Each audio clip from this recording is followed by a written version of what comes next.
Garrett on the go time. Our Walt Disney World reporter, Garrett Hassel, standing by out east in Walt Disney World somewhere to bring us all the news and details of activities in that kingdom. Garrett, where are we today? What is going on? I'm actually at California Adventure, if you couldn't tell by the color scheme going on right here. No. If you have never been out here, folks, the marquee sign and the entranceway to Disney's Hollywood Studios looks identical to California Adventure. But I'm out here at Hollywood Studios, and it is a freezing 72 degrees out here. So make sure you, I hope you have a parka. Yeah. Yeah, no, it is honestly a perfect day out here where you can walk around in shorts, you can walk around in jeans. If you wear a jacket, you might honestly be a little too warm, but it's a great day. And it's a little overcast, so it kind of has that Christmas feel, just like you out west. I mean, it's nice and cool here, that's for certain. A little cooler than what you're experiencing. But what brings you to Hollywood Studios? Are we celebrating something? Absolutely. There's always something to celebrate, but recently, the 1-year anniversary of Rise of the Resistance just came out. It just happened. Yeah, so if you've ever had the opportunity to go on it in the 4 months it was open out here, or the 2 months out in California, it's 1 year, and people still cannot get on this attraction because it either, one, breaks down, or two, the boarding passes are gone within 15 seconds. I've experienced that a few times, but every time I've sought to go onto the ride, I've managed to get a boarding group. So I count myself very privileged in that. You got to know the tips and tricks. But yeah, happy 1-year anniversary, Rise of the Resistance. You technological genius, you. Honestly, the many people, when they go on the ride, they ask me, like, "Oh, Garrett, what's it like?" And I say, it's not like other rides where you go on it and it's sort of like a movie. And they're like, "What do you mean?" And I'm like, "Where it's continuous." The Rise of the Resistance, I think, is built like a book where it has different chapters, and each chapter reveals more of the story. So getting a boarding group, that's the preface of the book right there, saying, like, hey, it's a big deal. Not everyone gets to be a Resistance member. And then you go through the queue, and then you go in from there. If anyone hasn't seen that, I don't want to spoil anything, but pretty much their first order, they cause some mayhem, and you got to get out of there with Lieutenant Beck. And Beck's a good guy. Or so we think. Squid-faced fish guy. Seems like he I is. think he's a good guy. Like he looks. He's in the same species as Admiral Akbar. So for right now, he's got my vote of confidence. Who knows when they create Rise of the Resistance 2, Beck's Revenge. One of the most absolutely over the top, overly themed, overly technical attractions they've ever created in any Disney park.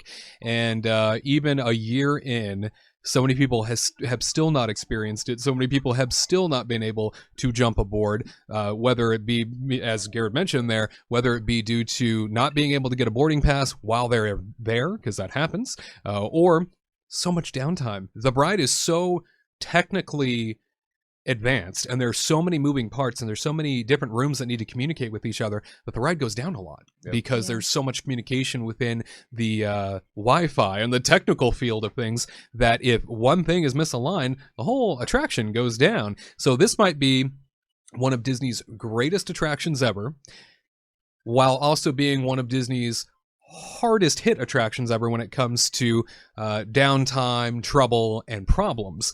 Still a great experience if you can hop aboard, but man, it's even a challenge getting on board. I heard that on the actual anniversary day, it didn't even open till late afternoon. Oh, jeez. So what an omen. Yeah, I know. So it was kind of a bad thing. But yeah, I mean, out of all the attractions that I feel like I've ever been on in my life, this ride feels the most immersive. Like there's like, you'll go on a ride and you'll feel like you don't really feel like you're part of the story, but this one really pulls you in and makes you feel like, yeah, this is like your story. Like I'm in it. More like any other ride that I've ever. So I kind of consider it more of like an experience, like the whole thing combined, you know, because like Garrett was even mentioning, when you do the pre-shows and stuff like that, it's not just like a pre-show where you're watching a guy talk about banshees for what feels like an hour and a half, but it's, you know, and fly.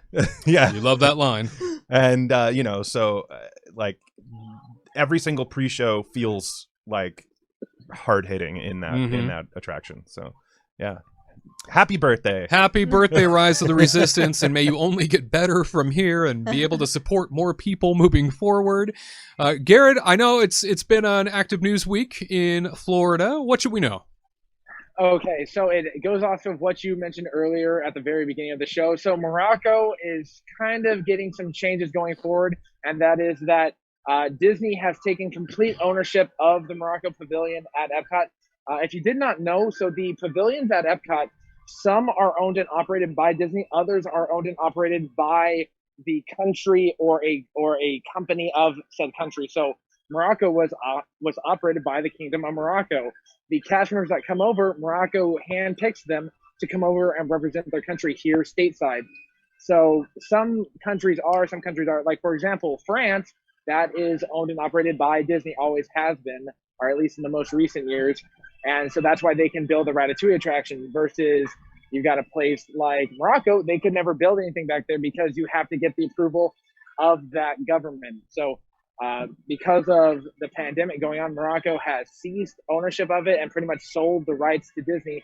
So now Disney can do whatever they want back there, whether they want to create a brand new meet and greet for Aladdin and Jasmine and the Genie, or if they want to build a brand new attraction, or perhaps expand it into a larger area than it currently is. So yeah, I was actually there a few days ago walking around, and I just saw countless teams of, it could have been management or Imagineers, just walking around, and had sheets on. They're just making notes of everything. Like they're starting to close up shots, and they're locking everything down. So I think something big is going to be in the future. I'm not sure what exactly. I've always loved the cast members from there because they took a lot of pride in their culture. Their costumes there are very elegant, and that area has some of the best food at Epcot. And, you know, that goes to say a lot because Epcot is filled with the best food. It probably is the park with the best food overall.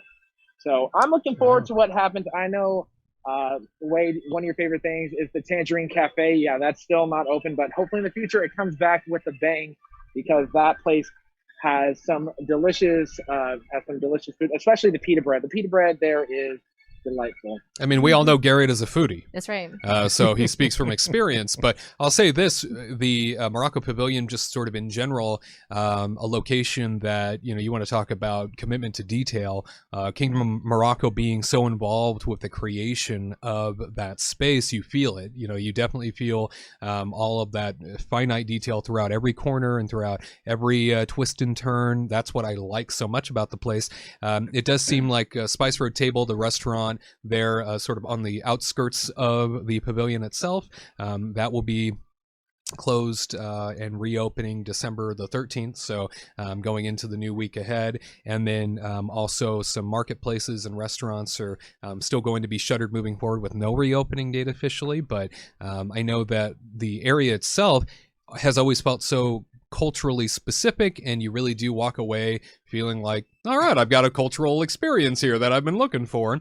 And I do miss the Tangerine Cafe, but we knew many months ago in the middle of all of this that we were going to witness Morocco have a lot of potential issues because they were seeking so many millions of dollars in loans and trying to get help because there were all kinds of problems on the horizon when it came to operating their budgets there. So it's very interesting to me to have Morocco be on the fritz while so many other lands and so many other themed areas of Epcot were kind of in this space that like they don't necessarily have too many financial problems, they don't necessarily have too many operating issues, but knowing that now Disney is taking over is something that we're going to have to face and something that we're going to have to, I guess, deal with. Hopefully they keep to the cultural norms of the pavilion and kind of what it's already put forth. But Tyler, Katrina, when it comes to Morocco sort of passing off responsibility to Disney, you know, I know we've talked about it a little bit before, but now it's real, and now some things are going to be remaining shuttered for the time being. I just hope that they don't get rid of my favorite wall over there, which is which is looks a lot like a certain part of male anatomy. Oh my! It is a architectural work of genius, and to remove it would be blasphemy on par with hurting the name of Walt Disney. It's we wouldn't want that. Part of it. No, yeah. Tyler, I completely agree with you. Yeah. It is also it's my former college program roommate's Tom. It's his favorite area of the park. I'll just tell you that. He showed it to me, and it became a pastime of mine where I must visit said architectural piece. It's even on the map. You can even look at the map, and it's on the map too, really? Which is really funny. Really? I did not know that. Yeah. I need to take a closer look at that map. Yeah, now. yeah. Well, it's fun. It's a lot of fun. It's a family show. My gosh. Wow. But anyway, like in all seriousness, like, yeah, I do hope that they don't change things too much. Especially like even one of our favorite things to do during Food and Wine is to go and get that Mimosa Royale at the booth there in Morocco. And boy, if they get rid of that, it's going to be a really sad day for me, because that's like kind of our favorite thing to do over there in Morocco. And, hopefully they keep like the hummus fries and stuff like that. I'm sure they can't be changing the menus too much, but yeah, a lot of people like that purple wall in Magic Kingdom. I like this wall in Morocco. Well, Garrett, if you already saw people in the Morocco Pavilion section of the park looking at things with their clipboards and making notes, it sounds like some movement is already happening. But speaking of movement, we are moving towards New Year's Eve, and unfortunately, it looks like Disney World is not doing anything in particular for it this year. That is true, Wade. If any of you watching this had any plans to come bring in the new year, yeah, that's not really going to be happening at all.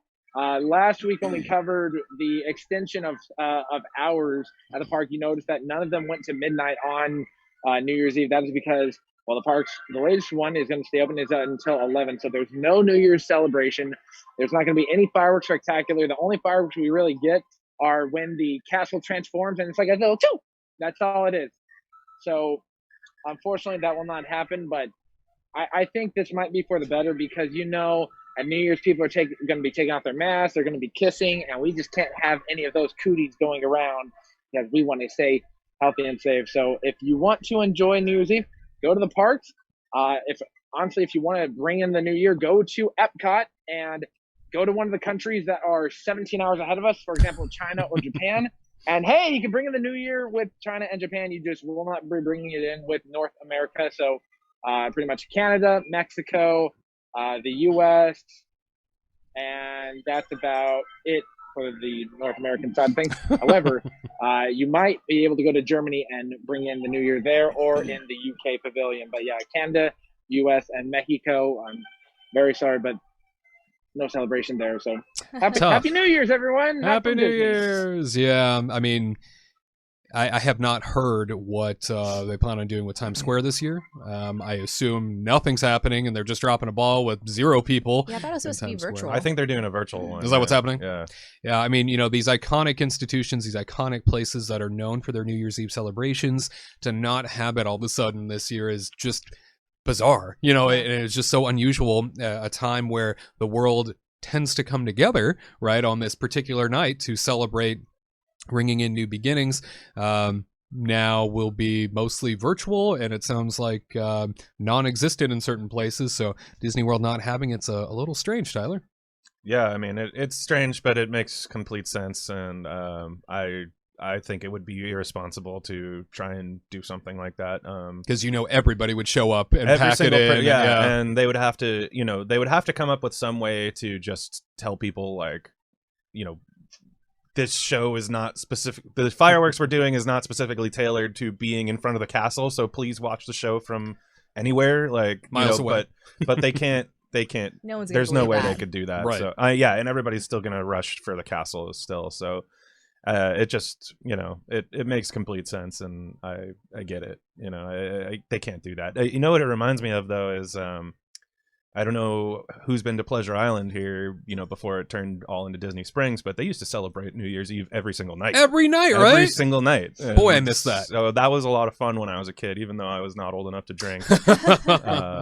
I still had a great time celebrating every single night at midnight. It was awesome. I think that's something worth bringing back when the world returns to a little bit more of a normal. New Year's every day. Yeah, no, Yeah. like I loved that about Pleasure Island. I thought that was such a unique takeaway and a reason to go hang out there every night. Yeah, it was. Yeah. I loved it. I mean, from the comedy club to Adventurers Club and all that stuff. Oh man, I miss islands or islands. I miss. Islands. I don't know why I was. I don't know if I'm thinking Universal about or the hamburgers or restaurant? Universal Studios at Yeah. this point. No, but I miss Pleasure Island. It was such a good time.